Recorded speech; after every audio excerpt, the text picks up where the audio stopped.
আমার মতো একটা ইনোসেন্স মানুষকে 7 বছর লায়লার মতো মেয়ে ইউজ করে যেভাবে ব্লেম দিল, লায়লার এই ভালো ফেসের অন্তরালে যদি কিছু থেকে থাকে আমি অবশ্যই সেটা সমাজের মধ্যে। এবার লায়লার বিরুদ্ধে ক্ষেপে গেলেন সেই পর্দানশীল পুরুষ, যিনি একসময় অনেক মেয়ের দুঃখের দিনে তাদের পাশে দাঁড়িয়েছিলেন। এমনকি লায়লার কঠিন সময়েও তিনি লায়লাকে সাহায্য করেছিলেন। কিন্তু হঠাৎ কেন এই ছন্দপতন? কেন এখন সেই মানুষটি লায়লার বিরুদ্ধে কথা বলছেন?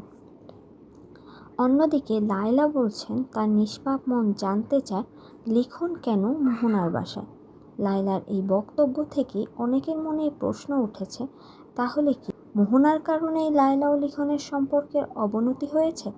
তবে এই পর্দানশীল পুরুষের দাবি আরও চমকপ্রদ। তিনি জানিয়েছেন লায়লা তাকে প্রায় 7 বছর ধরে চাকরের মতো খাটিয়েছেন।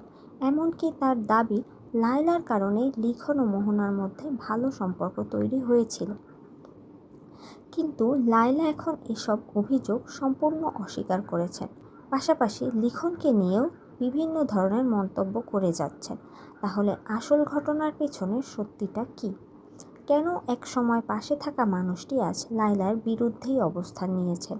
আর মোহনা লিখন লায়লার সম্পর্কে জটিলতার আসল কারণই বা কী হতে পারে?